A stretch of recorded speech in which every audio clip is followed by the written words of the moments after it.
Hello, everybody. I am Jason Ward from MakingStarWars.net, and this show is broken. Very broken. I'm going to invite my buddies on over to join. Um, as I was about to start the show, literally about to hit the start button, what happens? Oh, the school who changed my kid's class at the last very minute last week didn't tell me, went and put him in all new classes, and then today was an early day because it's back to school night. Oh, it's back to school night. Oh, that sounds good. What does back to school night mean? Back to school night means they get out early, but they don't convey that because they've all been at this stuff for so long, they just think everybody knows that. And I read all the stuff. I get all the text messages. I am a very involved father, in fact, turns out. And her answer was, it's on the district's website. That's what the principal said. It's on the district's website. And I just said, the district? Yeah. And she said that the district. The district's website, and she said that teachers are supposed to communicate this. Number one, that's bullshit. If there is an early day, it's supposed to be communicated by the school itself somewhere, like on the website maybe. And yeah, I went on the website right now on the way home. The calendar's blank. It doesn't have anything. They're just not doing their job. So anyways, that messed up everything. And but I'm in focus now. I wasn't in focus when the show started. When you start a new stream, little bug that happens, it goes out of focus. Very. But yeah, so apologies to all the people who were in the original chat waiting for us to start like 15 minutes ago. And if any of you are still in there, it's kind of funny, at least, if you think about it. I mean, if you think about it, like we're over here, I'm bitching about school, not Star Wars, and you're just sitting in this empty room on Facebook or YouTube. It's kind of funny. I blame myself. See, I brought up, I had an issue right before the stream started. Mm-hmm. And then when Jason stuff started going down, I always remember that line from Jedi where Luke goes, I shouldn't have come. I'm endangering the mission. Well, I told you that happens in real life. I say that, my wife looks at me like, "Fuck," it's true. Yeah. I know. I like told you, I was like, hey, I could just cancel this one and start it 10 minutes later. Man, so you were actually the guy that was supposed to put the timeline back on track, but I was like, nothing's gonna stop me. I was like, but yeah, so fuck the show opening. That was the show opening. Yeah, so basically, I went down to the Mandalorian set today, and it wasn't super exciting. I don't want to like oversell this, but I did see a couple of things that were interesting. And one thing I didn't get in photos, and I didn't even think it was that interesting until I was like, oh, wait. But I saw a guy pushing cart, and on the cart were real world bonsai pots. And okay, but stick. You're gonna say bacon wrap hot dogs. No, but stick with me on this one. So okay, I'm going to share, which is actually my background. You can just look at my background right now until I share the full pictures. But they are putting these trees there, and I'm seeing bonsai pots being moved around the set. I've seen yellow awnings. They're just repurposing Navarro backdrops into new sets. So, and I don't think that's Navarro, unless fucking Action Jackson planted some trees, and they grew in the lava, the dirty lava floor. I did see a lot of that black tile out there though, so I do believe we go back there. But what we're looking at now, that isn't Navarro. That is something else. And I shared one of these pictures with the dudes at Star Wars Only, and they're like, yeah. And then Action Jackson, he said like, I'm in the season. He's probably directing one too. And he's still Action Jackson. To me, later, he was in one movie. He's Action Jackson forever. That name just rhymed too well, you know? It's good. And why wasn't there like 5 sequels to it? That's what I want to know. He's like, Leonard got 6 movies, right? I mean, like, yeah, I mean, it was like, it was kind of messed up because like when you look at it, it's like in terms of like African American action heroes, you had like black exploitation dudes, and you can go back and forth on whether that was healthy or not. I mean, it's mostly cool, but also maybe not the best depictions all the time. You know, I'd party with Dolomite if he would let me, but at the same time, it's like Action Jackson was that should have been a thing, and it wasn't. Yeah, they But tried to do it. yeah, it was. I don't know what the box office numbers were, but I have a feeling there's the fact that you couldn't compete with like, yeah, no, it wasn't good, but was it profitable? And did it come out the same year as Faster. RoboCop? I want to say it Fastest. was like the same year as RoboCop, or around that same time frame, because it was like it got pretty pummeled close. under a bunch of other stuff. it was as it I was like remember. it was like Cobra and Predator kind of like era of action movies, and Van Damme was like coming. He was. I don't think he was there yet though. Bill but- Cosby was in that mix. Oh, Ghost Dad. Leonard Part 6, my friend. Ghost Dad. That was later. Ghost Dad. Are we gonna do that? Do you want to go head to head on no, what year was Ghost Dad? 89? 88? It was after Leonard Part 6. Yeah. But that was like early 80s, wasn't it? Wasn't it like 84? Wasn't that 85, 86, I think. was that after Cosby Show or before Cosby Show? Well, no, Cosby Show went all the It way was through during. to the 90s, bro. It's during. No, I mean like Cosby Show started like 83, right? Like 83, Yeah. 84. Okay. Yeah. Yeah, for some reason I just didn't really remember Cosby doing Leonard anything. Part 6 was 1987. Look, guys, I Okay. know I get shit wrong Hey. consistently, but when it comes to around the mid 80s, I had nothing going on in my life, and Leonard Mhm. Part 6, these movies were a big deal to me.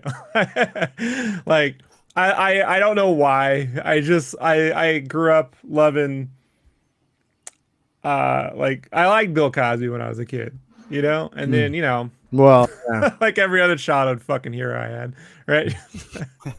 Actually, I liked Bill Cosby until I watched that stand up with him, which I didn't watch until way after it came out, because it was originally came out like, was it himself, like in 84 or something?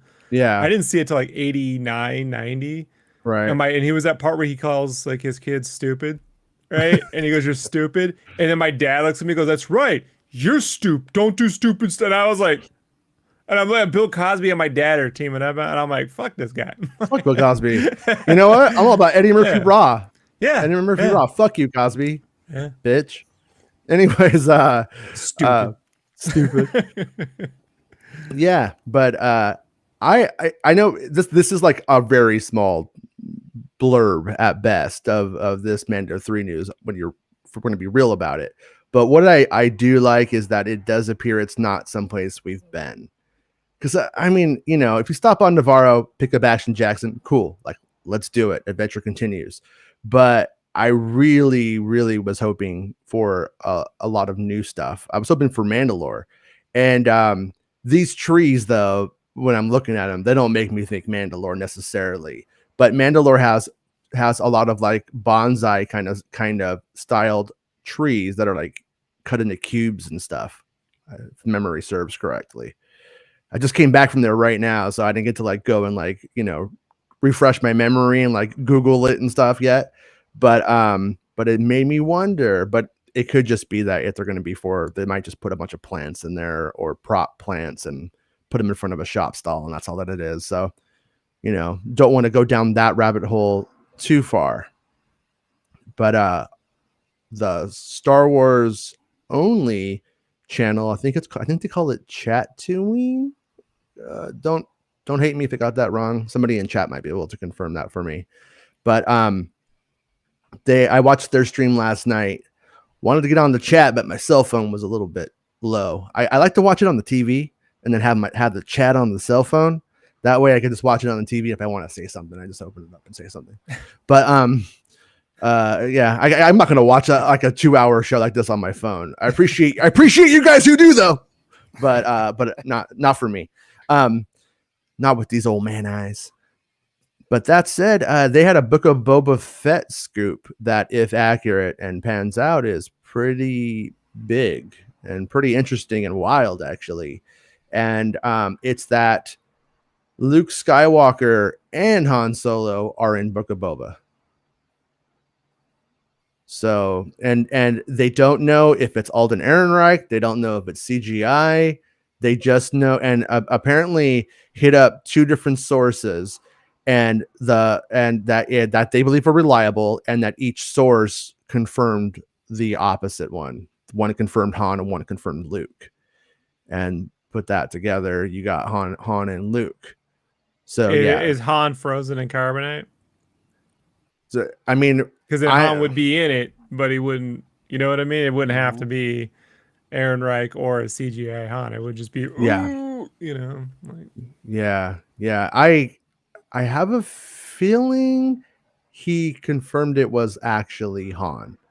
Like in the sense, I think the implication was Han Solo and Boba Fett. How do these fools know each other? Kind of idea. I think that's where it was going. At the same time, even with that implication on the show, you could be right. And with that implication, that's what the whole War of the Bounty Hunters comic book is about. So on one hand, if they did do that, that would be really taking the wind out of the sails of that. Unless like there's like some, montage of exposition that really just explains a lot of what's happened, what things from the saga films and stuff like that from that have been reshot. But I also they said that the Luke Skywalker dude that was hired for ILM who redid the deep fake, his name is escaping me at the moment, but that should have been our first clue that Luke was coming back. They're gonna keep using that guy. Basically? Well, so he's the new Luke.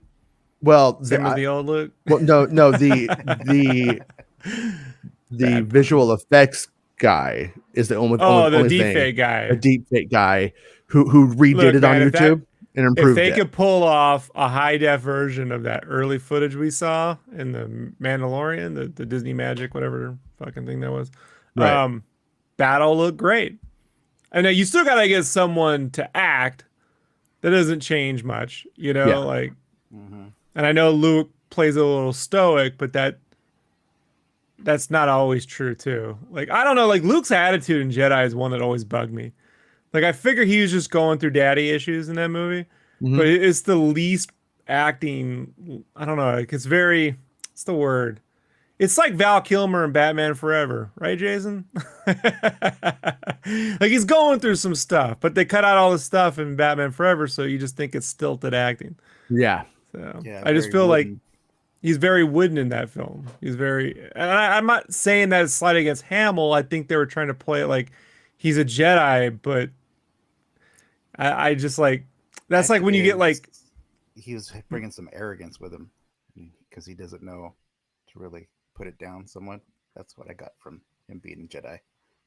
Yeah, there's just like, I don't know. It's like that. It's not the same as the Pollyanna-ish Omega stuff, but there's like, sometimes when they're trying to play a character who's supposed to take the higher ground ethically or whatever, they just play it real like, I'm confident in the Force. And I'm going to do this. And like, that is not going to fly for a 30-minute episode. Richard Marquand's idea of how do you make a 26-year-old wise? There's no fucking wise 26-year-old in this world. Clasp your hands. And stuff like that. Yeah, that's kind of that was Richard Marquand did not get a good performance out of anybody. I would say Return of the Jedi might even be one of, if not Harrison Ford's worst performance of the 80s and 90s. I mean, watch Temple of Doom and watch Jedi and tell me that's the same actor. Like, seriously. It's I mean, and they, Rinsler's book really goes into how all of that shit is what they were all over it. They kind of became a club that was team Kirshner. By that point, they went from George, who was a weirdo, to being in love with Kirshner, who taught them, or helped them in their scenes. And then you had a job. Yeah. Kurt's let him go crazy. Did too good of a job. And no one upstages Georgie. All right, that's how it goes around here. But yeah, Marquand.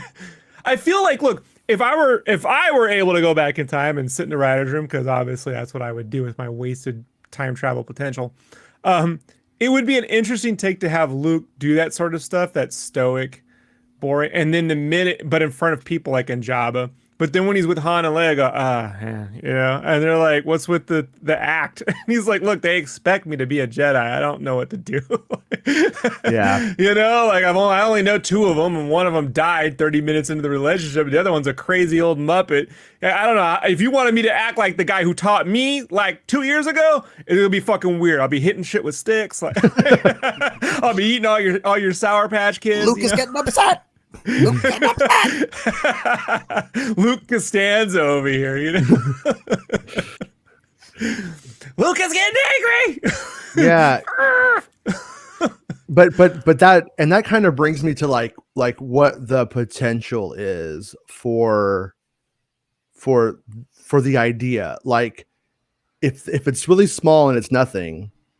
And by the way, just really quickly though, I am like a little bit like the cameo news has been, it's been like kind of cameos or cameo like word up cameo. Okay. It's kind of been off the rails lately. And once again, my thing was circumstantial, not saying I know for certain that Yoda's in Obi-Wan, but it looks like it. And so that happened. Then at about the same time, probably the day before, even Star Wars Meg's like, oh, Darth Vader's in it. And then you know what yeah, it reminds me of though, and this is something the Marvel, you know, it's the problem with the Marvel movies or shows is rather than talk about what a show's going to be about or a movie's going to be about, it's all, when is this character going to appear? When are they going to introduce a new character? This Fantastic Four, is Mephisto going to be in here? Who's going to be what's going to be put in? Well, what's you gonna be know it's why? Like, no, but it is to an extent, and that's not, this isn't a dig on myself or Meg or Star Wars only, is that it's kind of low hanging fruit in the sense that if James Earl Jones is doing it, then you know Darth Vader's in it, right? Then you have a scoop there, and it doesn't require access to the script or anybody unless truly Zamunda is leaking. confirmed for Star Wars. I mean, he throws us all off. but also for a leaker will go like, yeah, yeah, Darth Vader's in it. And if it's true, if it's accurate, they know, but so does fucking everybody else. Whereas when it's like, Han Solo gets stabbed and he dies, not everybody knows that one. And so when you get that beat, like, you know, we're down to 40 people maybe who know. And it's a lot easier to out of those 40 people to start doing shakedowns. When so it comes to you people, you scoopers, yes, I'm talking about the fans. Scooping when shit. all they want to do is Scooping talk about shit. when all they want to do is talk about what the cameo is going to be or what new character is going to be introduced. It's like that's like not. It's a double. It's weird because it's all they want to talk about, and then when if it actually happens in one of those movies or films or TV shows, then they go, this should really be about Spider-Man. It shouldn't be about introducing Frank Castle or blah, blah, blah. Like, it's like you can never fucking win, man. And I was just like, what the frick do you want? What if Mephisto was in Star Wars? You're mixing it all up. Whatever, well, am I? You know, there's devils and... Watch. You can watch the new Spider-Man movie. Well, technically Clancy Brown. What if Clancy Brown plays Mephisto? And then they go, it's all tied together now, right? Yeah. Yeah. So the original Blade, right? The original Blade, there's a cut scene where somebody's standing on a roof, and that was supposed to be Mephisto. Either Mephisto or Werewolf. Hey, man, in my canon verse, Thomas Jane is the Punisher in Spider-Man 2. So that's still a real thing, even though it's not a thing. But that's how I roll. So, yeah. But that's what I'm saying. So then what you hear about is just endless cameos in the show, and we still have no idea what the hell is Boba Fett about War of the Bounty Hunters, because I did read the first 4 issues, you know, and I'm like, the first 3. Yeah, and I'm like the first. I just had to skip to the 4 because I'm like whatever. So we'll talk about it when we talk about it, but it's like, if that's the story they're going with, then you know either Han's a popsicle or it's a prelude. You see that after, I guess maybe we see him, but then you got to see old Ford, not old Ford, but you know, like working girls Ford. Well, that's mid-40s Ford. but I mean, we have flashbacks and we have present day elements.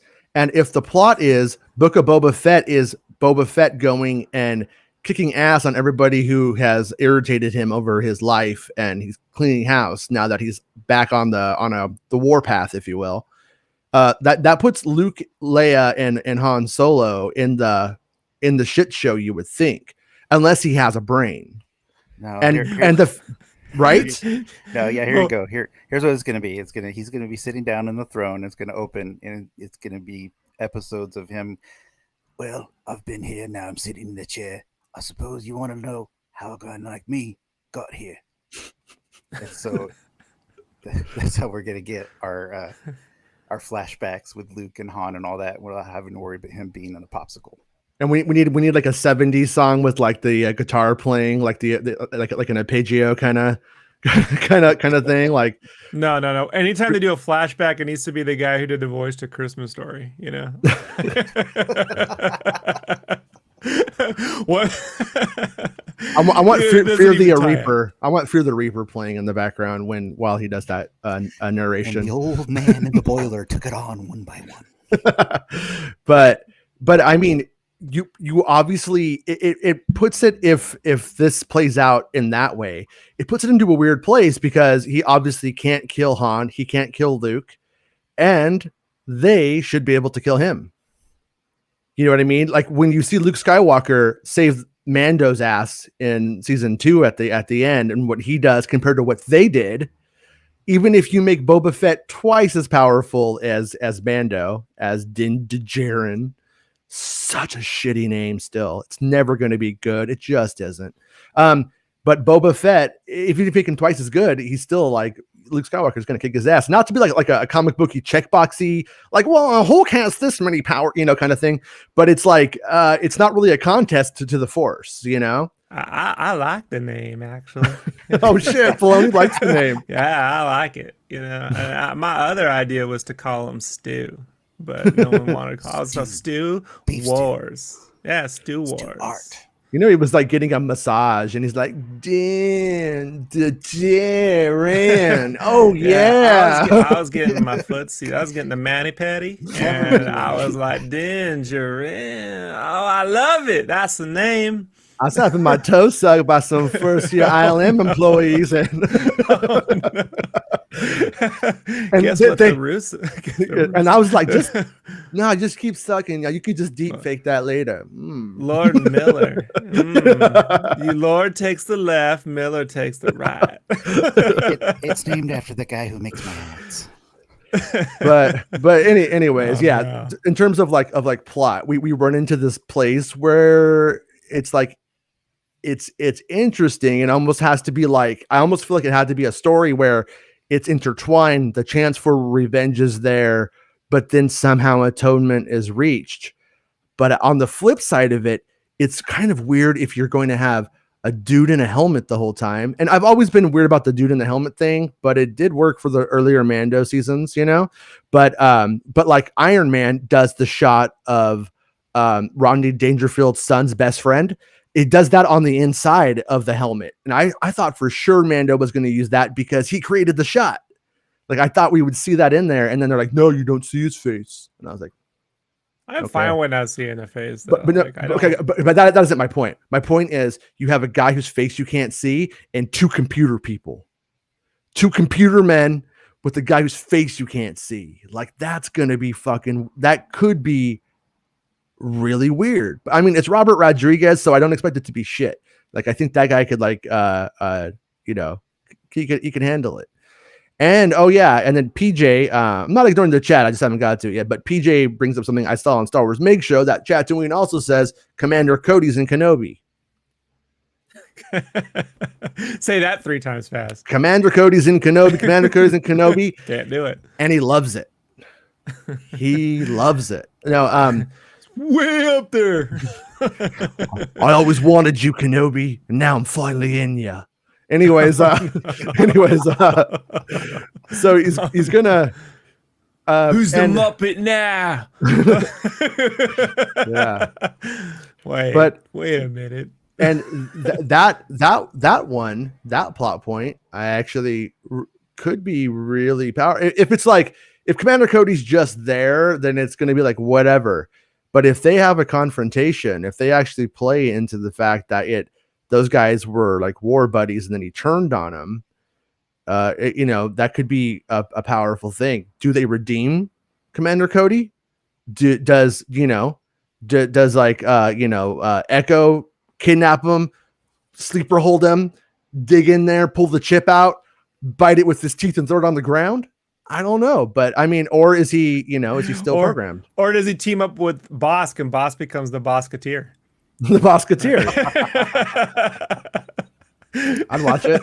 Come on, look! Every time, I know we're all talking Star Wars here, but anytime someone says Commander Cody, I just think of the Rocketeer because I somehow managed to watch those Commander Cody serials on like KTLA Channel 5, like when I was a kid. Like they were playing like on Sundays at 2 p.m. in between Popeye reruns. Like for whatever reason, that shit was playing. And when the Rocketeer came out, I'm like, I know this. Yeah. Like I know this is Commander Cody, And then when he ended up in Star Wars as a character, I can never unsee the weird bullet helmet that the original Cody had, Like it was a horrible design. Agree to disagree. No, I'm kidding. I really don't have. I don't. You're like, I'd say, hell, I'm dying on. That's it. That's my Cody. This is the one they're remaking, isn't it? Are they? Yeah, Disney Plus. Oh no, it's a continuation. Rocketeer. It's not a remaking. It's a continuation. Yeah. Continuation. Yeah, all of those types of guys that have Alex Jones on are mad that it's like he's going to be black now or something. I think. Anyways, we end up with we were mad he fought the Nazis because those are our guys. Now we gotta make him black too. Just when I thought the Rocketeer might redeem himself, he's gone woke. He's a woketeer. Whatever. What they could watch out after they watch their new season of the Mandalorian. That I think Bosk. Do you think Bosk, when he becomes a Bosketeer, he has like a Trandoshan? Like when they give the boob armor, it's like a muzzle. He puts it on. I saw like some like shit on like Twitter just in passing, and it was a bunch of those guys going, "Oh, we defended Gina Carano. We love women." And somebody posted like all of these things of them calling her a Mary Sue until she decided to become a fucking wacko on that hill to die on and got fired. Well, Mandalorian is what they used to hashtag back when that was announced. Yeah. So if we're talking about cameos and Bosk in there, I mean, maybe they can bring in the Geico Gecko as his cousin or something. Hey man, it's Gex to you. All right, Gex did it first. I don't want to hear anything about it. When I started reading life insurance, the comic books out of order on accident for the War of the Bounty Hunters, one of the very first times I see Bosk in it, he's all, "Doesn't matter if you cut off my hands, they'll just grow back, Boba." And I was like, because remember we had that conversation like a few days ago. And then I was like, so there they go. They're like literally telling everybody in case they don't know. That's how it works. He gets Deadpool hands, huh? Yeah, it gets Deadpool hands, but little baby Bosks. Yeah, I don't know. He looks like a T-Rex as a bounty hunter, right? Like picks up his gun. So if we end up with Yoda, Darth Vader, Commander Cody, Han and Luke, it's not the book of Boba anymore. It's the book around Boba, right? Everybody but Boba. It's the Boba Variety Hour. Yeah, I mean, and probably Grogu and Mando as well.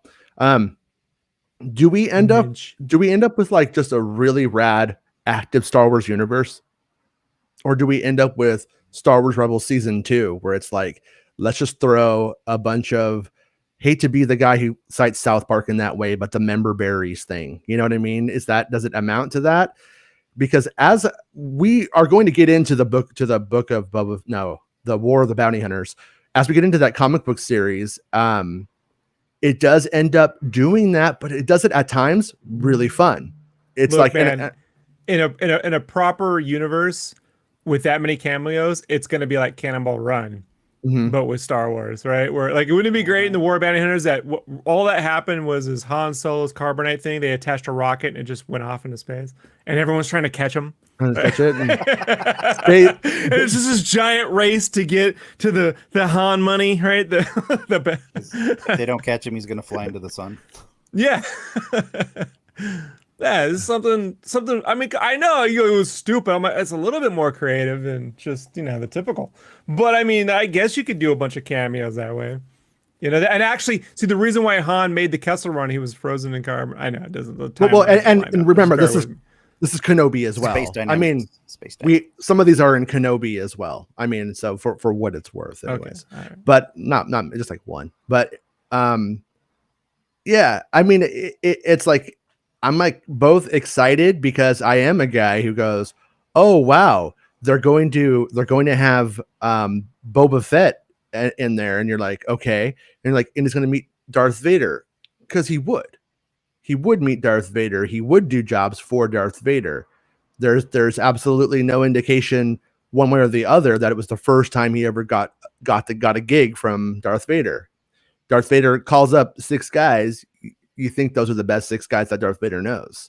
Yeah. And why does Darth Vader only hire men? Did you ever think about that? Internet. Well, he gets him to do his commercials for him. So Vader's not only do I hire him, but I am one.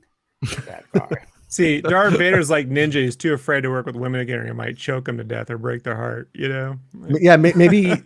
Allegedly. Maybe he's like Pence. He's like, I can't be in the room with a woman. I don't know what I might do. I'm such a pussy hound. I'm a good guy, but I'm also a client. Oh no. Yeah, whatever. But no, but he hires him, so he would work with him.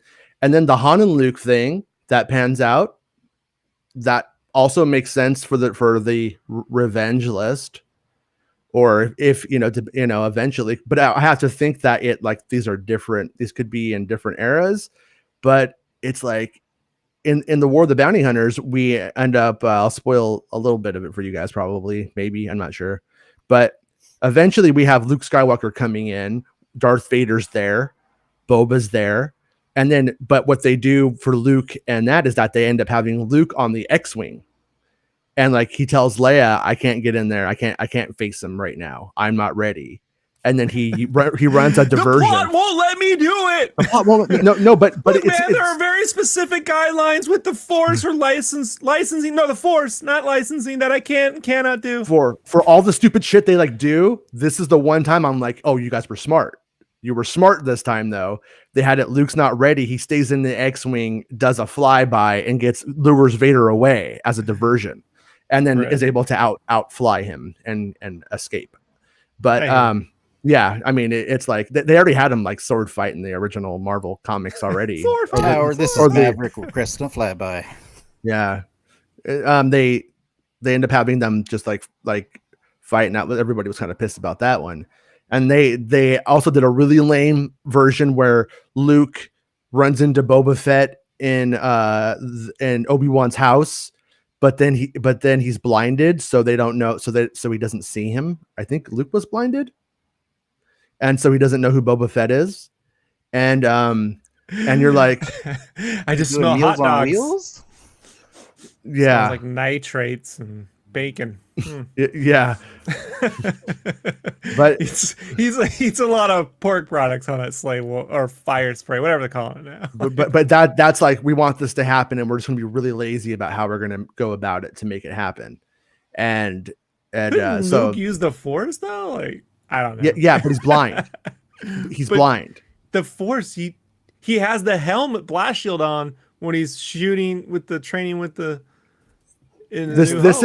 This is pre-Empire Strikes Back. Basically, this is pre-Empire. This is New Hope. He is blind with the blast shield. He's dodging. Yeah. Do you think Luke with the blast shield helmet on could go fight Boba Fett blind with that blast shield helmet on in that moment? Because this is like days after. This is right after the Death You're Star. really checking me, aren't you? I am. You came right for the gonads, dude. No. Hey, no, I mean, hey, motherfucker! You think you fucking think this, dude, bro?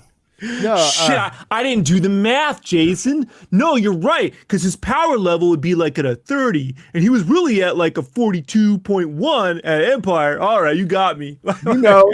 know. Kurtz would let him do it. Kurtz would. Kurtz is like, yeah, fucking, hey, my money, let's film it.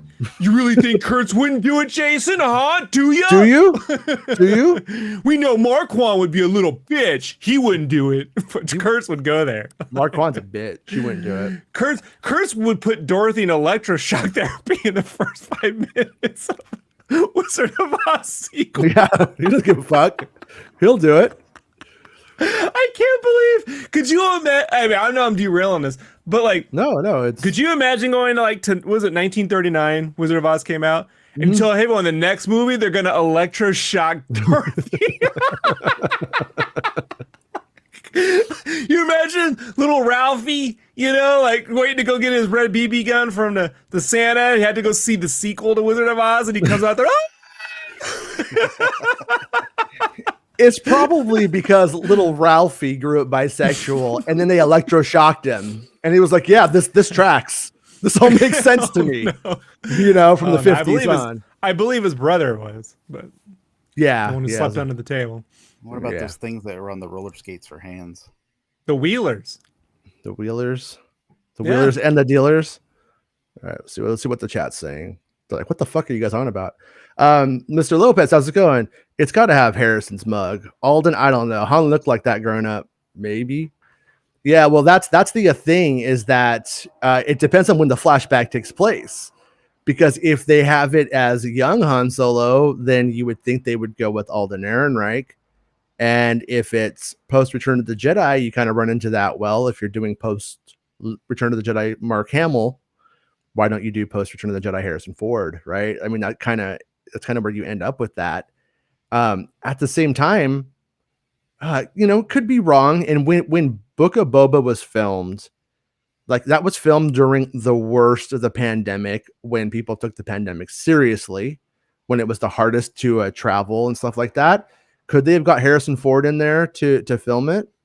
I guess it's possible. But I also doesn't appear that they did. I broke my arm. Now I gotta go be young Han. Like he's just got one arm in carbonite, so he can't move it and shit. So it makes sense. So I had to refreeze it. It just feels normal to me now. I just like the feeling of carbonite. Never got over it. Yeah, but. I mean, or is it just like like I said, is it like is it a Force Awakens Force back kind of moment, and that's it? You know what I mean? Because it could be. They haven't said. You think they're ever going to go back to that Force back thing? You think they'll ever do that visual effect ever again? Like, or is that just like a one-off?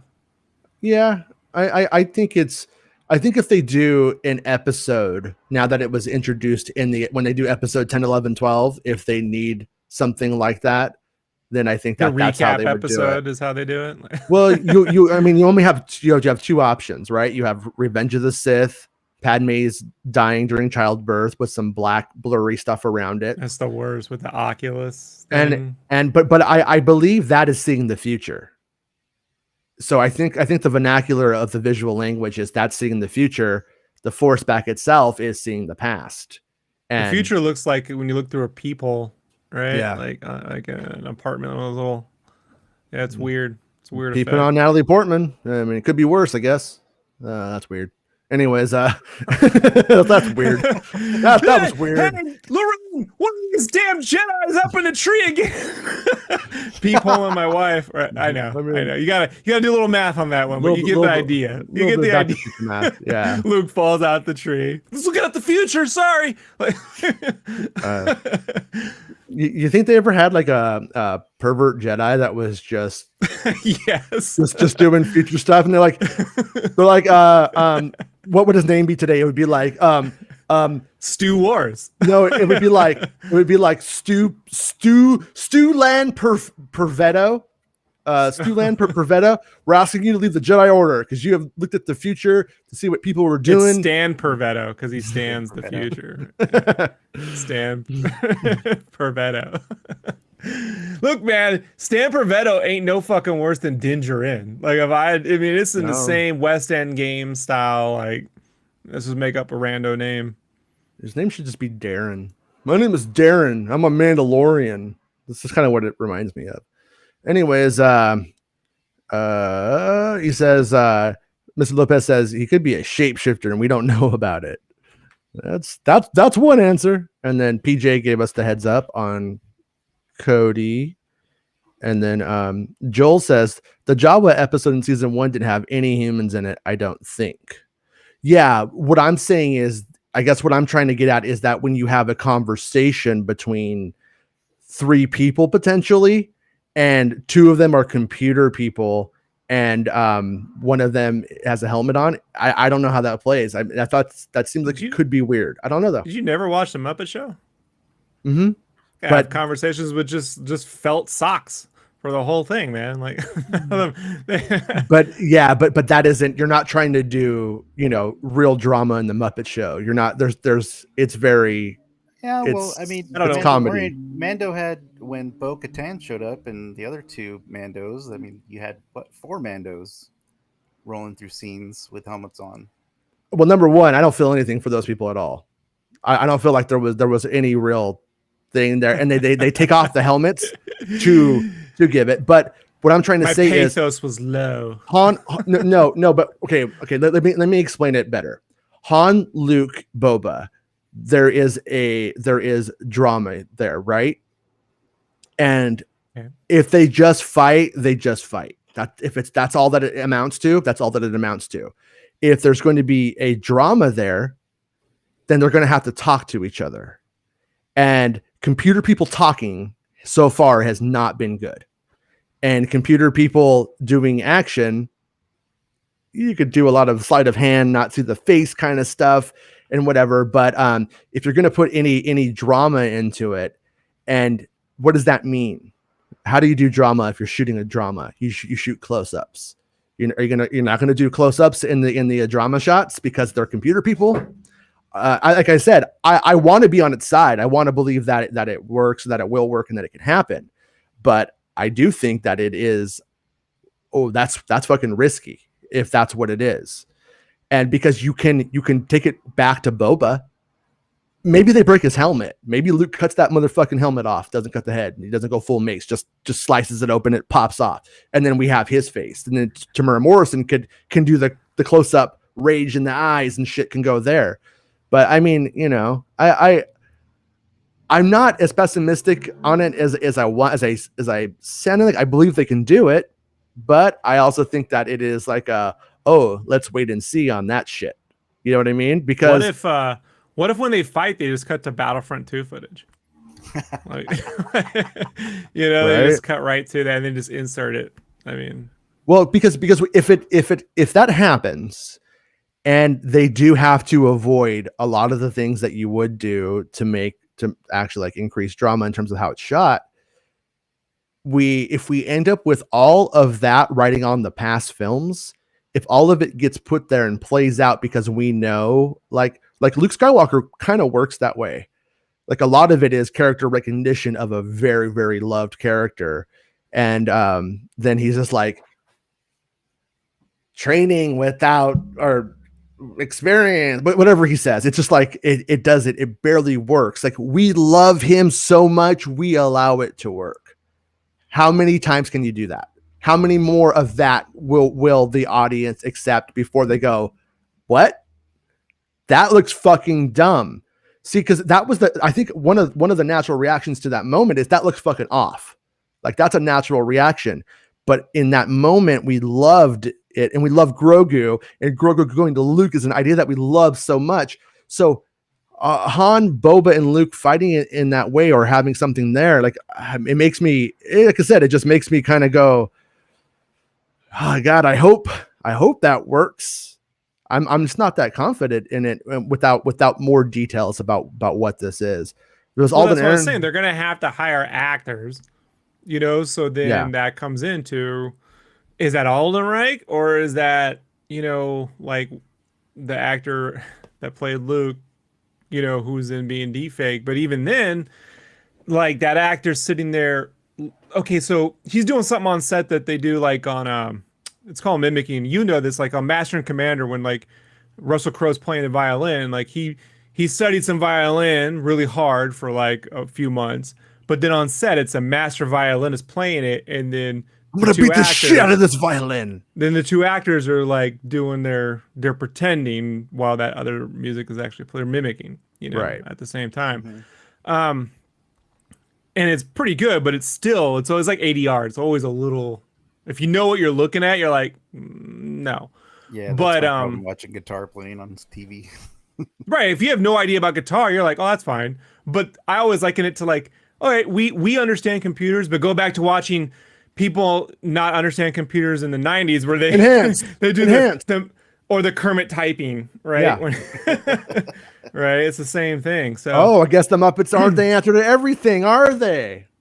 Like, you're not gonna be able to mimic dramatic acting through deepfake. That's gonna have to be an actor who brings something else. That's where it was like at some point you have to cast a new Luke, like an actual person, not someone who physically just fits the build and the face type to match Hamill's face, right? Like you have to cast someone who's gonna bring something to the role beyond just a loose mimic. So that's what I'm interested in. If it's gonna be them, is that dude, or do they actually cast like a new actor and say that's our bro? I mean, do you go and do that thing we just had, that Disney gallery of we're getting the original guy back? It has to be Mark Hamill. No one else in the fucking world is Luke Skywalker but Mark Hamill, and we got him back and do that and sell that to the audience. And then 4 months later, here's the other guys playing Luke, and that would have already have been filmed. That's what makes me go, I don't think so. I think it's going to be computer people if they're doing it, And if Alden Ehrenreich was coming back to Star Wars, I also feel like that would have been it's an opportunity for them to put a pacifier in the Solo 2 kids' little mouths. And so keeping that one on the down low is kind of like, that one's also a little bit like, if it's a big part, But here's the other thing. Like in reading this War of the Bounty Hunters comic book, everybody fucks over Boba Fett as much as Luke and Han did. For Han and Luke to be a standout Mace Windu level classic hatred he can't let go of, it's like, oh yeah, they put him in the Sarlacc and got the acid on his face. I guess that one. I guess that they could make that really into a thing. I guess I take that back a little bit. But Luke Skywalker, I don't know if it counts as much, but the Han Solo one, maybe, I guess. I'm not sure though. I guess scarring his face is gonna piss him off. Yeah, I take it back. I'm rolling it back. Slowly being digested over 1,000 years sits with you. Yeah, I'm gonna roll that one back, and he could be mad at Han almost as he is at finally Mace. Jason redacts Jason. Mm-hmm. I can do it. I have that ability.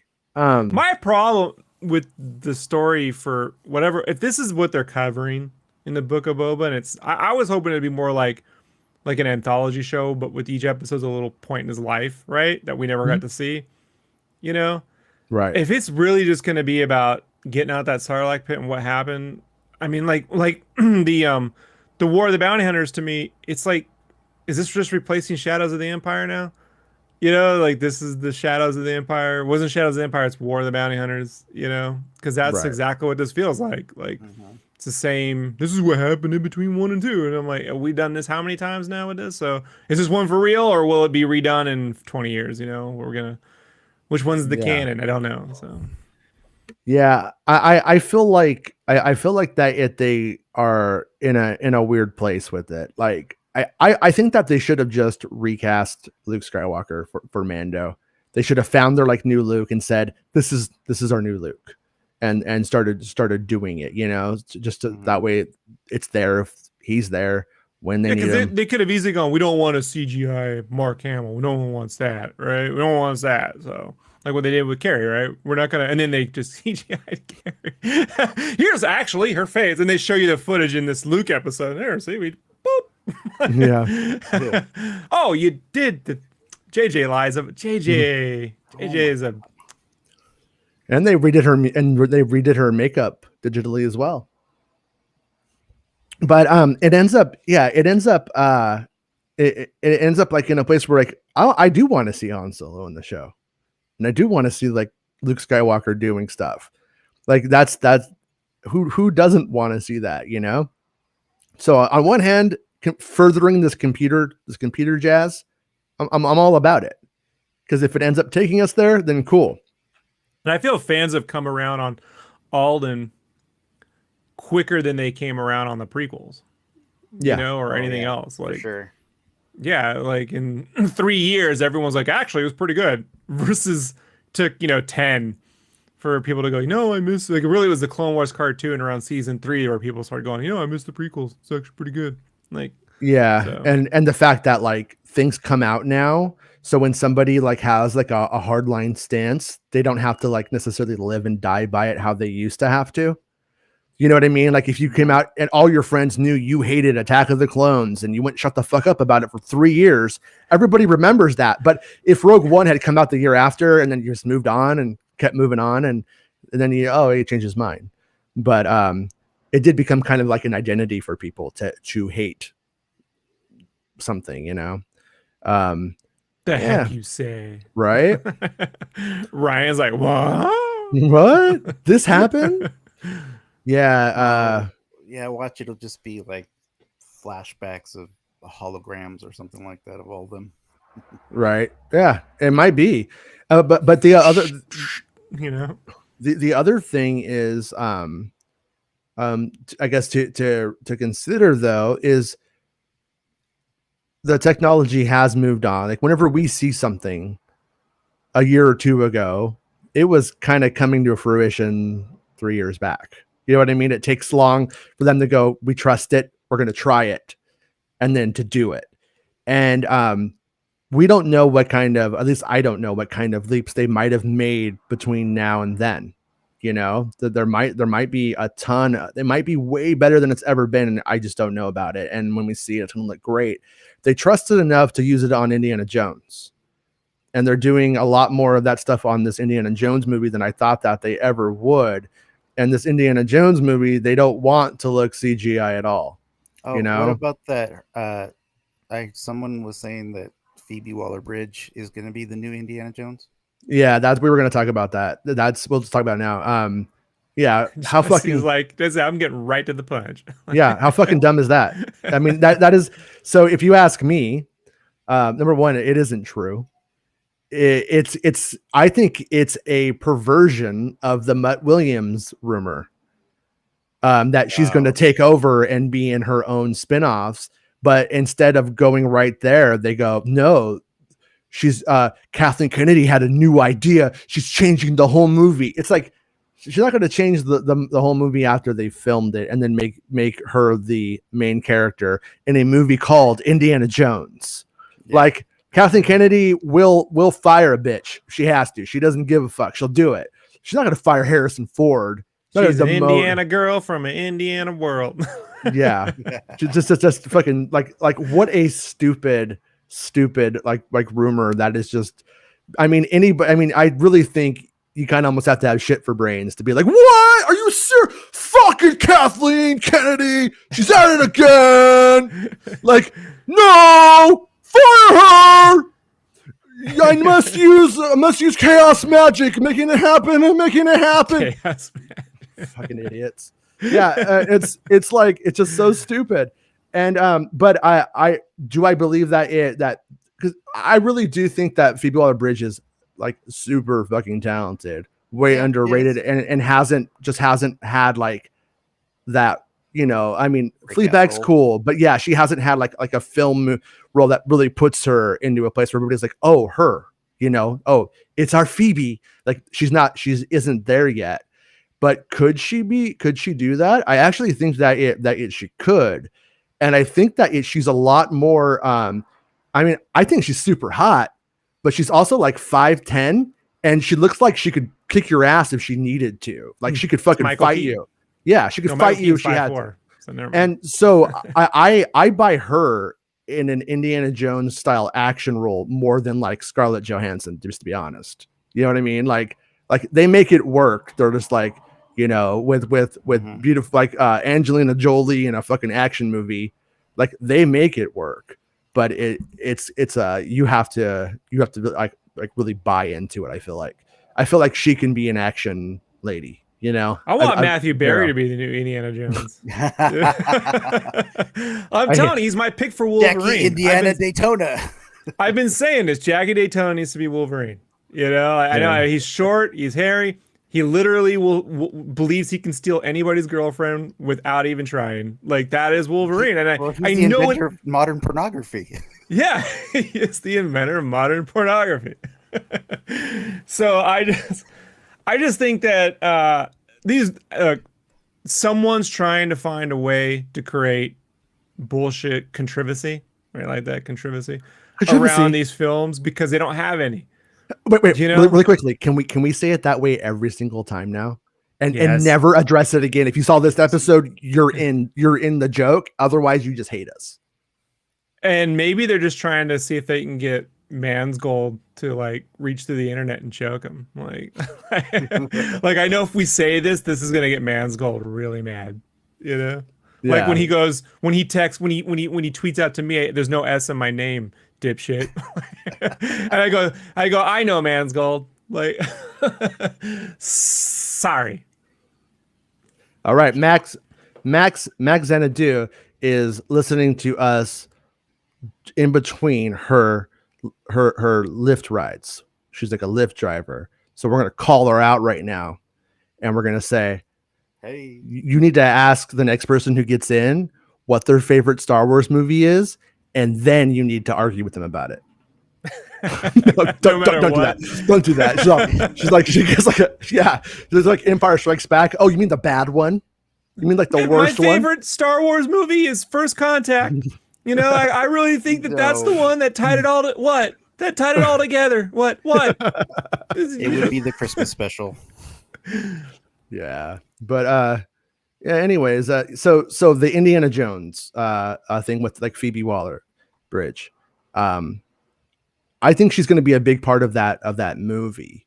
And she, you know, obviously is going to probably carry her part of it. But the idea that Indiana Jones is like in a supporting role in Indiana Jones, they're just not going to do that. That would be an absurd notion if you ask me. But she'll have a big part. Phantom Menace is into the room. Uh oh. But there was the other thing that was going around was that there was like a stomach virus that hit the crew. The way it was reported was like 50 people were sent home, but none of the major. This is like the time, and this is a true story. Someone put LSD in the catering on the set of Titanic. Yeah, that sounds badass. Ooh. It was not good. It sounds awesome. They actually covered it in the Titanic documentary, and it was cut. The one that was on the DVD. It was Jack. Jack did it. Jack. No, it was his buddy. Benzio, whatever. Oh, I get a little bit of the LSD up. You're all gonna have a good time. I'm gonna see a Bowser and the Yoshi and all sorts of Marshall the Kingdom. This motherfucker knows how to party. Yeah, I would rather see Titanic on LSD. You guys are haters, man. What? It sounds great. I'm on the Titanic and I'm with all these people, and then I start tripping out. I mean, can you think of a better way to do it? Billy Zane's like, I make training videos for the talent. I still can't find it, by the way. I swear it's real, man. I swear it's real.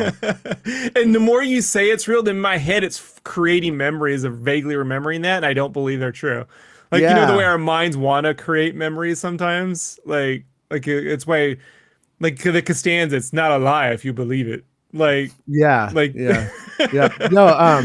All right. I even want to say because I remember I was at a doctor's appointment and I was in the waiting room and it was after work and it was like one of the few doctors who I could see like up until 7 o'clock, and it was like 5 o'clock appointment. I get in and it's Bill O'Reilly and he's talking about it. So that might be how you find it. is Bill O'Reilly. Probably 2000. What was it? Yeah, probably 2001. Right. It was maybe 2002. It's a few months after 9/11, I want to say. But yeah, crazy stuff. Billy Zane. Poor Billy Zane. The Phantom. 3D, as I know him. Back to the Future. Oh, That's yeah, right. He's one of in one Back of to the the Future gang. 2. He's one of those dudes. He's in one end. He's in 1, 2. But is he in 3? I don't think he's in 3 though. Is he in 3? I don't think he's in 3. I don't think he's in 3. He's in 1 and 2 though. But yeah. Yes, I think he's in 2. Is he? Oh well, 2. He's in the flashbacks for sure. But, No, he's in the 3D 50s one too. What? He's a 3D glasses guy, right? Yeah, he's a 3D glasses guy. But doesn't he get replaced with the chicken guy, the guy who makes like the sounds in part 2? Am I wrong? Look, man. 2 ain't my favorite. I told you. Bonk, bonk. He hits the button. Yeah. No, that was I think that was like a Hispanic guy, huh? Because they made it more woke for part 2 because it was the future. Remember, they even have like an Asian friend because of the Japanese influence on American culture that was expected to happen during. Well, we got the 80s. furries. You know, like. Oh, is that like, are furries an export? And yeah. Well, hey, like, if it brings people, we created animation, but anime, you know what I mean? Like killed it. So if it brings people happiness, dress up like a dog and get crazy. Mr. Lopez says, I don't buy that rumor. They didn't buy Lucasfilm so they can use Phoebe's character instead of Indy. Exactly. I mean, it would just be, they would just make an Indy universe spinoff character if they wanted to like go that way. But I mean, at the same time though, I would I would appreciate it if they did do that, or if they did something when he was like supposed to. The rumor was he was supposed to be like he was going to be a professor and have like a bunch of archaeology students, and he was going to that have was like bullshit. a little team. Well, but that was what. Yeah, the reason I brought it up was because another podcast I was listening to, their daily news, like they read a story about it like it was actual news. Yeah, because no, it's in like the New York Post or some shit like that. Yeah, it's not, but it's a mischaracterization of the reality. You know what I mean? That's what it is. And what you end up, okay, so like my bet, if we just pretend like there's no bad actors, only bad reporters in this lineage, Harrison Ford gets injured and he's fucking not there. And then Phoebe Waller-Bridge is acting with the double, as we've seen a ton of times. The set report I had with the big train in there and all that kind of stuff, and all that cave and everything from Indy 5. That one, they said Ford's not really doing very much on it. His double is. And so when you end up with all of that, so you get a shit source from Pinewood, for instance. Oh, he's not even in it. She's in everything. She's in every scene. They filmed like 20 days and it was just all her. Well, she's the main character because that's what they're used to seeing. They're not taking into account that he was injured. And what that's going to mean. I'm not saying she's not going to have a big role. You know what I mean? Are you saying the media doesn't take in account of previous news that may affect current news? Yeah, and he says it's like a British paper, like The Sun or something. I thought I saw it on New York Post. Paper Moon to you, buddy. Oh shit! So I dropped it. So I brought the shit back. You Brought thought I it back. forgot about it. Star Wars Santa's gonna come in like, thank you. I'm never letting Paper Moon go. Notey notes. Cliff notes right here. Fun fact: Filoni watches like one or two movies a year, and and Favreau's like, you got to see this one, so he watched it. So he's like, I'm working in Strange Brew right now.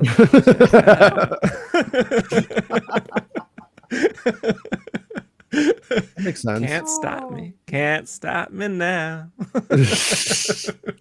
It's not, he doesn't even have the line right. He's like, it can't stop me now. Okay.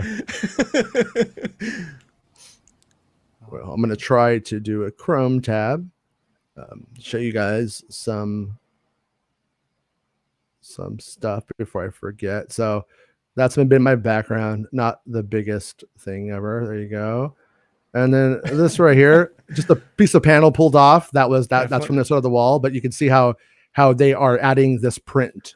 That's not really it's not captured. the City of Industry. That's a Star Wars set. Like, yeah. And then here's some more of there's actually like 2 big trees out there. Yeah, I wanted to like throw that in before.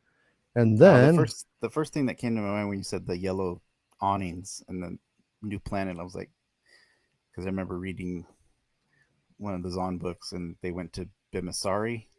Right. They're all like clad in yellow, he said. I think it was in the book. Like everything they got was yellow everywhere. Yeah. It was just just like the awnings, but they've also taken those down. So I don't know if it was just like for reference, let's see what it looks like, decided no, I don't want it, or if they're, everything's modular, so who knows. Mm-hmm. But but it does appear like there's going to be obviously 2 trees. There's room to film in between the 2 trees, and then outside are those buildings right there. So little kind of interesting, and it should look Planet different. Miyagi. Yeah, Guess what right? movie I'm watching now? I know what movie you're watching, Filoni. I'm killing it. I am. Look at me go. He's got this idea. I'm going to take Kitster and teach him karate. I'm going to make the Karate Kid. Yeah. No. It's Billy the Kidster. Nah, did you Billy watch the last episode?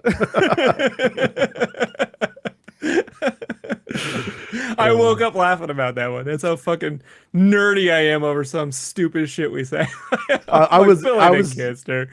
driving last night and I was like, that's so dumb. I love it. It's a total Kidster. It's so dumb. It's so Kidster. It's so wizard. So wizard. But yeah, do you guys want to talk about the comic book today, or do you guys want to say that? Okay. Yeah, so yeah, I mean, what's his name? James Soule or some shit like that. The guy who writes it all. He knows. Who knows, We're man? really making the case for future interviews, right? Who fucking knows? I mean, hey, he's welcome to come on the show. Does he want his ass kissed, or does he want to have way more like educated on those things when he has interviews, and we're like, yeah, fucking, who wrote that shit? Like, yeah, who are you? Okay. You want to be Zahn? Got it right. Okay, check. High Republic guy, man. Anyways, no, he has alluded to this, to the War of the Bounty Hunters being the lead up, the catalyst to Rogue One, if you will, for Book of Boba. And so in the very, very, Charles Soule. I call him Chucky Soule. You know what I mean? That's kind of like, I like to imagine he plays a sax and he has like checkered Vans on, and he's like, I'm Chucky Soule. And then he's like, let's write some comics. And then Dave Filoni's like, yes, hire him, man.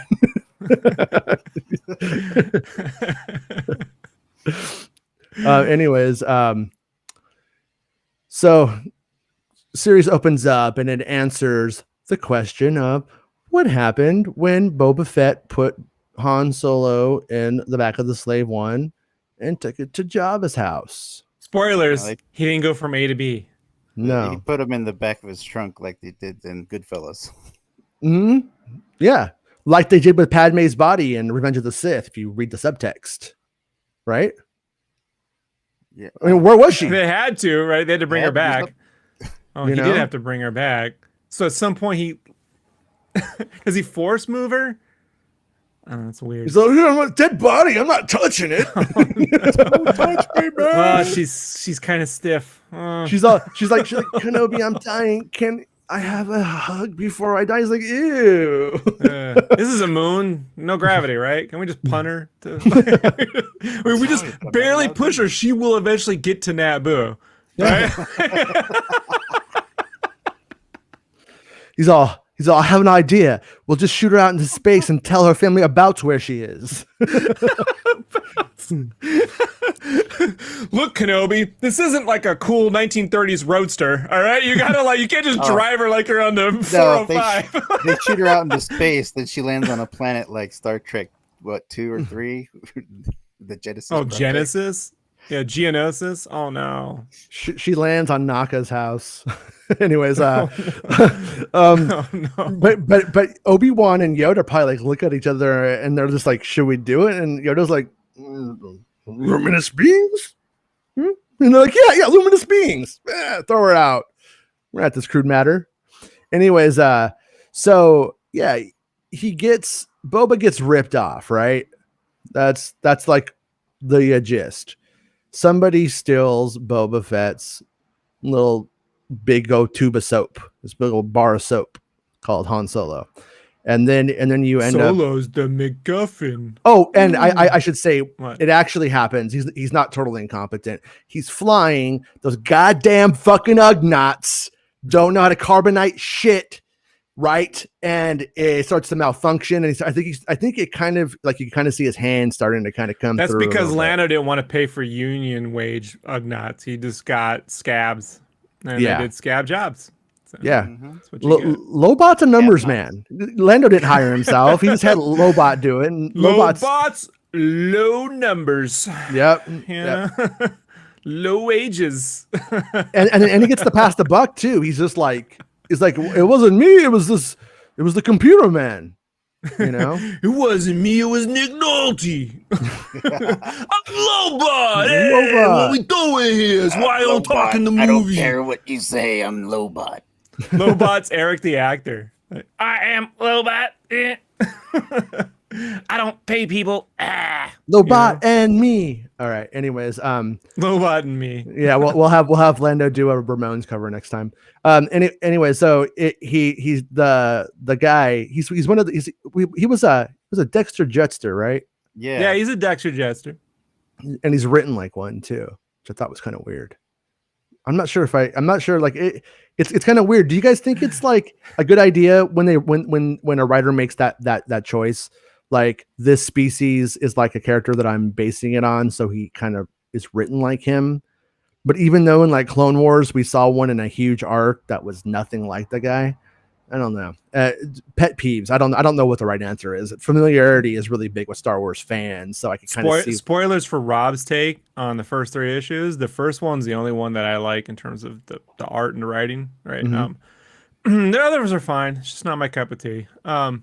But they all suffer from. Is this a draw over from a still from the movie, or is this like I just don't ever feel like people are drawing Star Wars stories like when I read a Jorge Corona Batman Superman story, I know he's drawing Batman and Superman. He's not redrawing frames from every episode of some movie or cartoon, to like fit the story. I just feel like Star Wars is just a bunch of weird drawovers.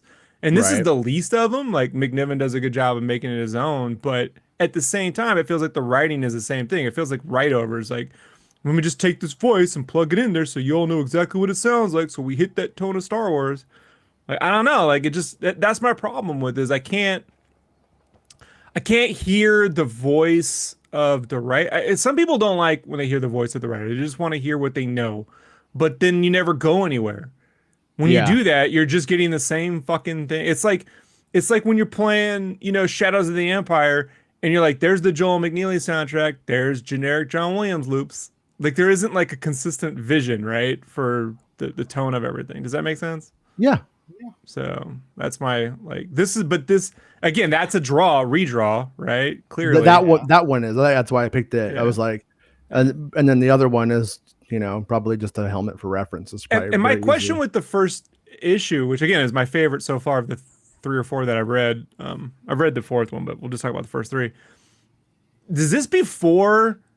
I mean, did they write this? They wrote this after Boba Fett or Mandalorian season 2. So like, with that whole binary code thing, like that the NFT, like Boba Fett. A bit where he's like, here's my source code, here's how you know it's me. Like when in this story where Django's like where Boba's pretending to be someone else. Like they just spray painted him so they wouldn't be able to tell who he was. Couldn't they just check people's? Does everyone have an encoding thing in their armor? Like I don't know. Can they verify identities now in Star Wars? Is that Yeah, do you know what I'm talking about? Mhm. Like Yeah, once you introduce that and then you know what I mean? Like you then ignore it. I don't know. You know what I mean? Like it's yeah, it is that is one of those things where I thought they were more concerned with this idea in that moment of, well, Boba Fett's a name. It's a name everybody knows. He's so famous. He's like, this armor has a reputation. And then they like paint him black, and it's reappearing, disappearing, invisible ink or something. he should have named himself Canner. Yeah. What? But then but then temporary paint. It comes off in a couple of days. But yeah, they go down that route, and then he gives his father's name, which was a bounty hunter who had the same reputation bullshit a few years before. So it's like kind of, that one plays weird. I liked it. I liked that he took his father's name, didn't want to use his real name. It's just I feel like that part was like a little bit like kind of like oversold. But I do like the idea that you have Boba Fett going into an arena. To get Con and Carbonite fixed, he has to go into this arena fight, right? And he has to kill this person in a fight that the guy wants dead, and then he'll do the fix Han for him. So he goes in there and he just fights a bunch of people. And I like the idea that as Boba Fett is entering the arena, he's like, oh, I'm gonna take my dad's name. I'm gonna kick some ass for him because he got his head cut off in the arena. I'm not gonna go out like a little bitch like him. That part was a very, I think, a cool. There was thought in that moment. A little bit more sense for me. I like the idea of it, and the execution's fine. I think the nostalgia or the point of it would ring a little true if the guy running the arena was like a Geonosian. Mm-hmm. You know what I mean? Yeah. Like he's like this crusty. He's like the last one. He's still keeping the fights going because that's what they did, kind of shit. You know? Yeah. And then he goes, "Who's running that shit?" And it's like Max Geonosian, and you're like, "That motherfucker," you know? Yeah, but I still think But I still think if your dad got his head cut off in an arena, you would feel something whenever you went into an arena. You know? I don't know, Jason. I don't know. Only one way to find out. Oh no. I didn't say anything. And then he fights the person, right? And then the spider chick. The spider chick webs up his jetpack. Who for 1 second I thought was Aura Singh. I was like, does she have a spider butt? Like, did she grow? Maybe she was like, maybe she grew spider bits. Like, what did you guys think of Spider Lady's design? It was okay. I think they tried a little too hard to make it weird. Yeah, they could have toned it down a little bit, and it would have just been just as scary. Right. Yeah, I've been just too over the top for me about it. Yeah, I didn't pull it. I didn't pull the picture of her. I was like it could look worse, but I thought it was a little bit corny at times. But it was still fun. It was fun. And I wanted to. So now we're supposed to understand that the jetpacks are basically disposable because he blows up his jetpack to kill her. Mm-hmm. So. Yeah. When you the reason why that probably is because Django does do different things with the jetpacks. He has like different ones, and then when you get to Empire, in between Empire and Jedi, he doesn't have the same jetpack, and it has like a completely like different repaint, and there's little tiny cosmetic differences. So I think that's how you can justify that. It's not the same one. So. But this is right here. You can see the Boba Fett when he has that temporary spray paint all over his armor, which somehow didn't end up on his visor. Death Fett. Yeah. When you touch him, his color changes. I like it. It's just like he's a mood Mando. Yeah, he's Mando Hot Wheels. Hot Wheel Mando. Yeah. But anyways, yeah, he may wear this armor in Book of Boba Fett. It may this idea may be used in there, And we showed that crew member shirt a couple of days ago, and then Star Wars Newsnet had a thing saying that he has like different paint jobs in it, and like I think they might have even said it was black, which that shirt does imply that's black. So I'm wondering if this is just kind of like a prequel to that idea, you know what I mean, or laying out the fact that it's a thing he can do, or the thing that he does now that he's learned, that he learns here and then uses later on for whatever reason. Stealthy Boba by night, like stealth Aquaman. But, some Boba by day, some Mando by night. Yeah. But Geek yeah. Furious is like, motherfucker won't drop that fucking reference. Oh, it's Dale. Old man Dale. What's going on, Dale? But yeah. I think today we'll just cover this first issue. I like the first issue out of what I've read so far. Yeah, it's good. I wish this whole thing was sort of just regulated to like a 6 or 8 issue run in just this one book. I'm just not a fan of turning every storyline into a Secret Wars issue or Age of Apocalypse like thing where it has to go over a bunch of different books and they all tie in. I just don't do it, guys. I'm just not into it. So yeah. I wish War of the Bounty Hunters was like my favorite. The last favorite Star Wars series I loved was Star Wars Underworld from 2001 with Carlos Maglia. It was its own miniseries, 4 issues, 1 of 4. Right. 1 of 4 or 5, can't remember how many. But and then the trade, like I just like that. Like that's the thing that I get. And you want to up the sales of your other books, write better fucking books. Like I don't know how to help you with that. Well, no, but I mean to play devil's advocate, I think you can just read the main War of the Bounty Hunters book and get the gist of it if that's if you want. If that's all right, you but they're want. dragging the other books into it too to up the count on those. Because those characters are all intersecting into the thing. And one of the later ones that I read, it does like I said, it ends up in a place that's like super fun. And I'm curious when we get there how that works for everybody. Like it's a little bit ridiculous. It's a little bit like everybody from Star Wars in that house from Clue all at the same time. But the other question I have for this issue is, so there's a scene where he meets the Dexter guy and Dexter dude goes, "Oh, you put an organic bit in fucking carbonite? That's crazy." But then when Mandalorian, we see Mandalorian's got like a little carbonite shop set up on a Clone Wars ship. So once Vader did it, did everyone go, huh? Like NFTs, we can carbonite people now, and not everyone's doing it, or was it said that was a Mandalorian practice? Because that's how it. Go ahead. So how it goes is during the Clone Wars, Anakin and Obi-Wan need to sneak onto a planet, and they will detect life forms. So Rex, some clone troopers, Obi-Wan, and Anakin are frozen in carbonite and sent with a droid onto a planet. When they get there, they're on frozen. They've now infiltrated the prison or whatever.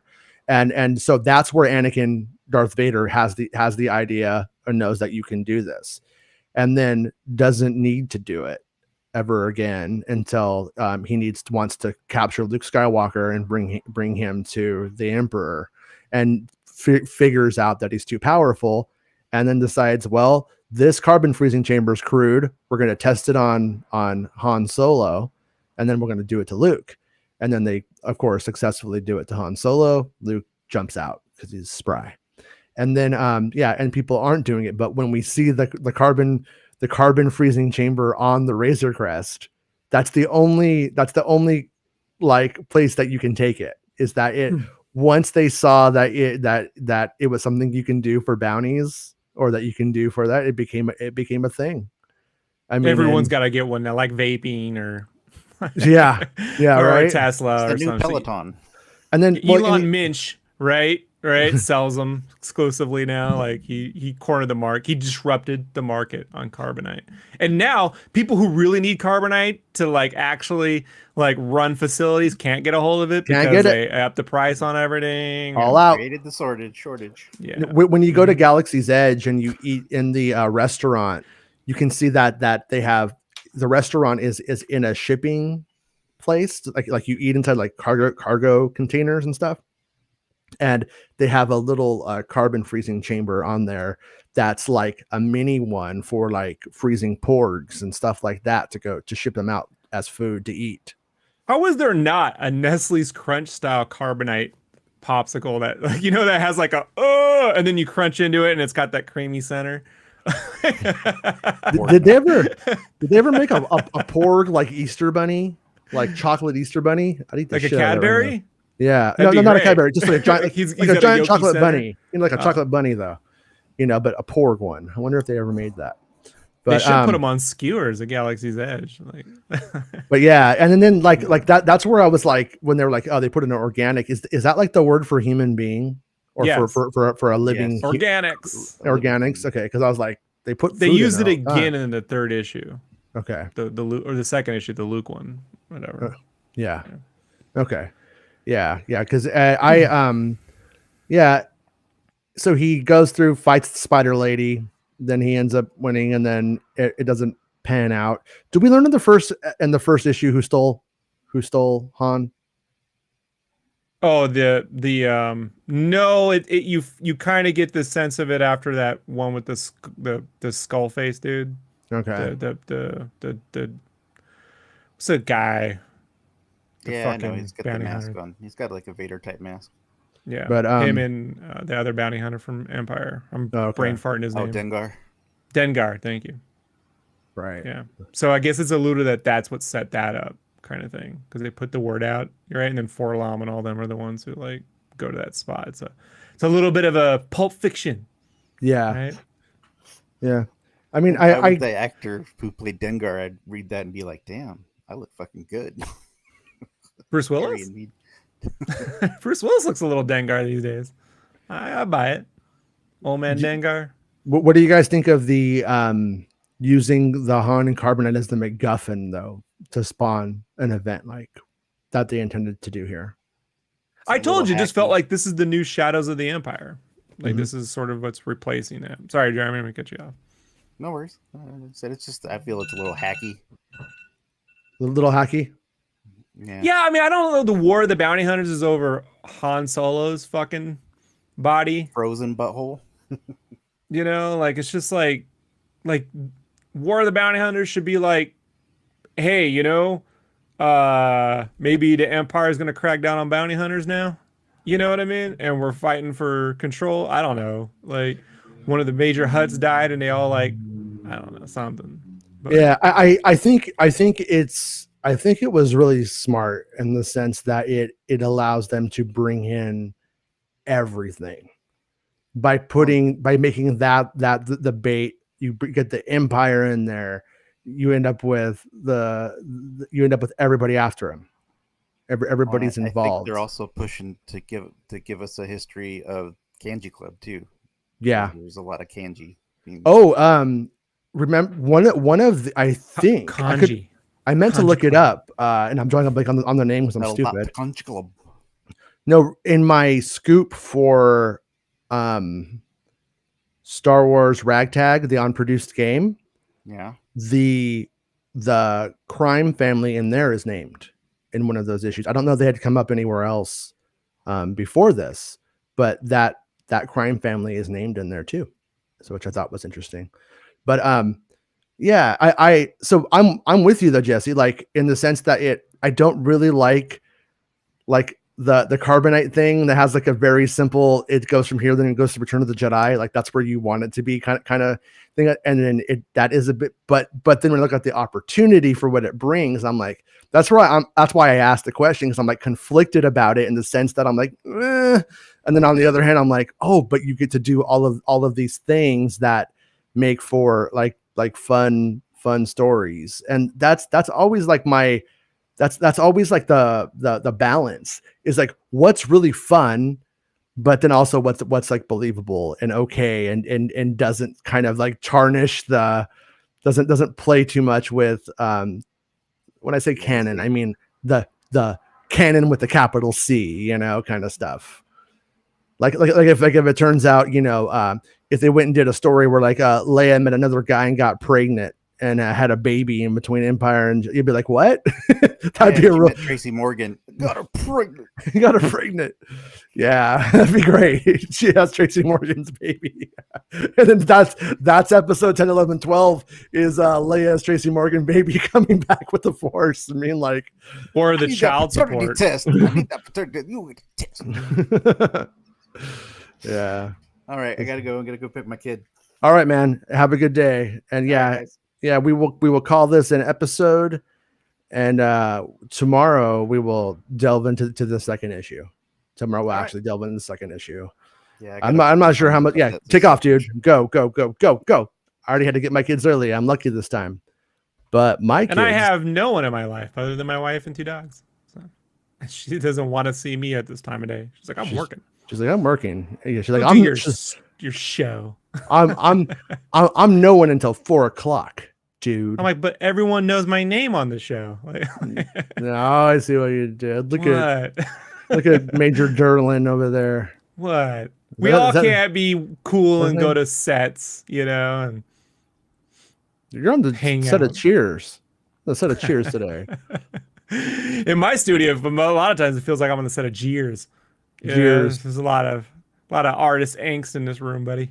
Put on a happy face for this show, but after it, the camera, it's all tears behind the scenes. Oh, if you turn off the green screen, it's full of like jars of piss and it's Snokes. He has like Snokes with piss.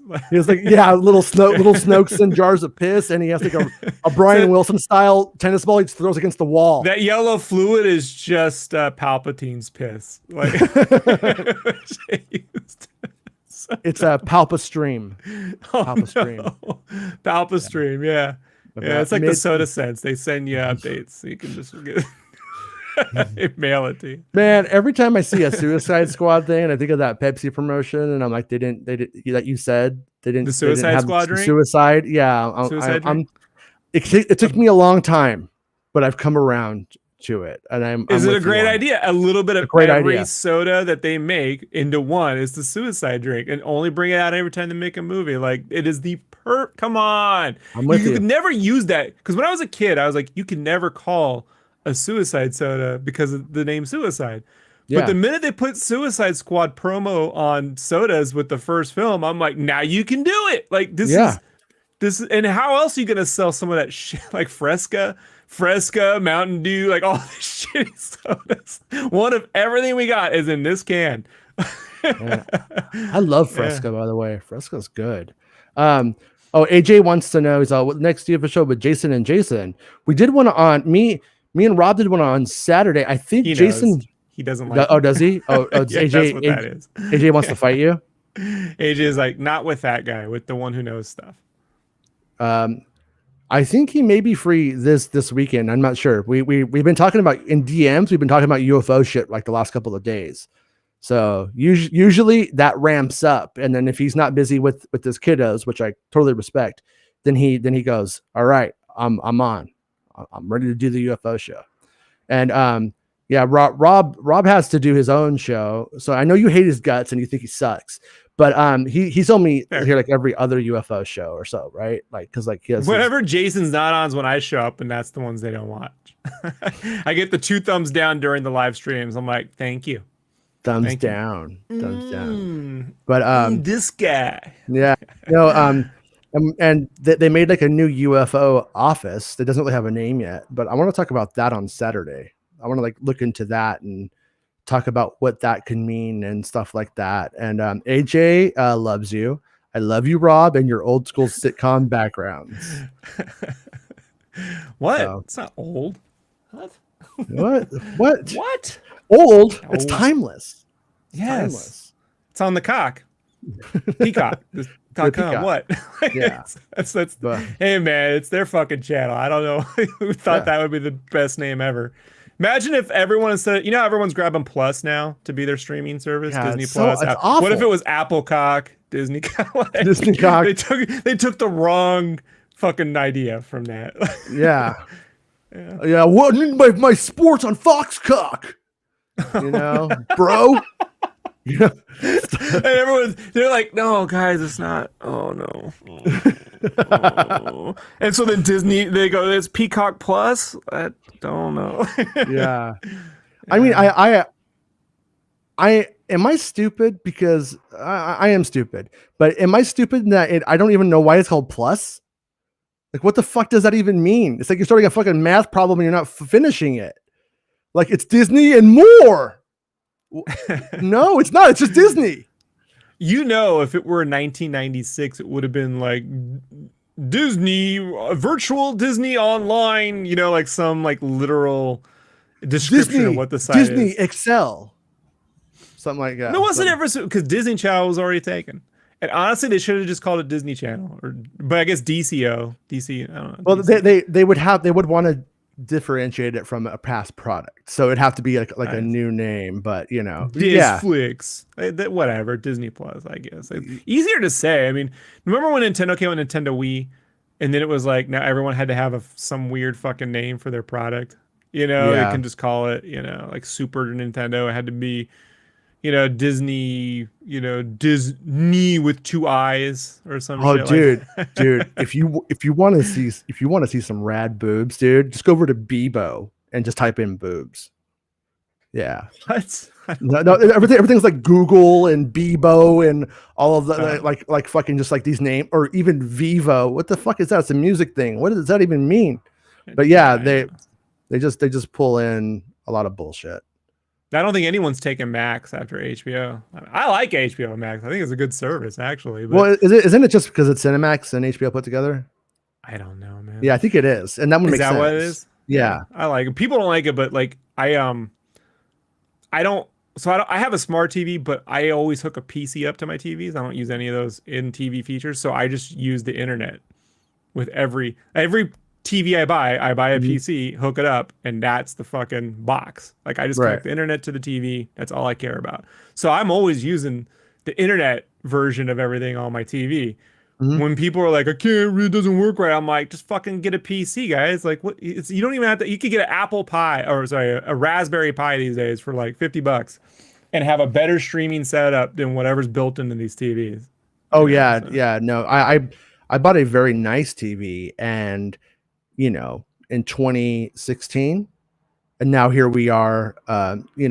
It's a couple years old now, but it's by no means outdated. But the apps all run like shit, and they don't even update them anymore because they don't give a fuck about something you bought 5 years ago. But I use the NVIDIA Shield TV on it, which I actually really like a lot. I think I used to like the Roku, but Roku kind of went down in quality a bit, and Shield TV is pretty good.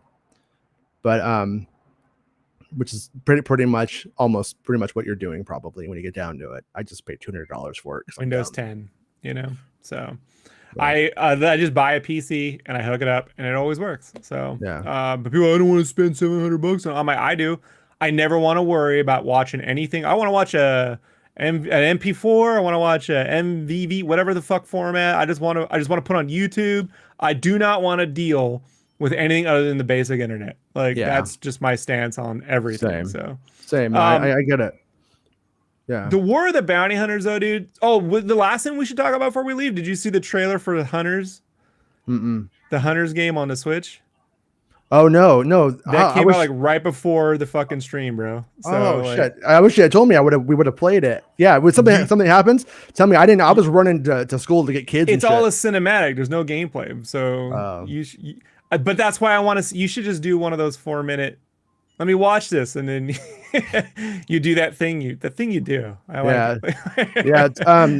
Oh, by the way, tonight, and I don't know if this counts or not, but tonight, midnight or tomorrow, that new Disney Galaxy's Edge thing is coming out. Like the Last Call, the VR game for the Oculus Quest 2. Okay.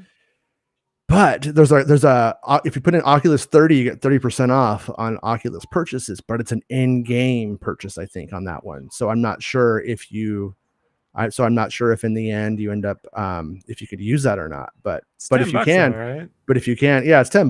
But 30% off, 30% off. You know what I mean? And if you're buying it new, if you never bought it, it's like $40 or whatever for that and the expansion together.